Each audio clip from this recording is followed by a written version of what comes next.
السلام عليكم ورحمة الله وبركاته. يا رب تكونوا كويسين وبخير، اللهم صل وسلم وبارك على سيدنا محمد. النهارده هفصلكم تفصيل الطيران، بس الاول اعملوا اشتراك ولايك وفعلوا الجرس عشان يوصلكم كل جديد. تفسير حلم الطيران، لو واحد مثلا بيحلم ان هو بيطير ما بين السماء والارض، ده بيدل ان هو عنده يعني ايه قصة التمني ان هو عنده احلام ونفسه تتحقق. طب لو شاب حلم ان هو حلم ان هو بيطير من مكان لمكان، ده بيدل على سفر. طب لو مثلا حد حلم ان هو طار في السماء وما رجعش تاني، ده بيدل على موته.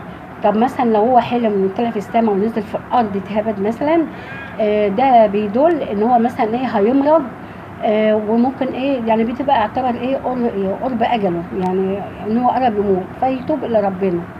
طب لو واحده حلمت عازبه ان هي مثلا اتنقلت من مكان لمكان، ده يدل على قرب زواجها.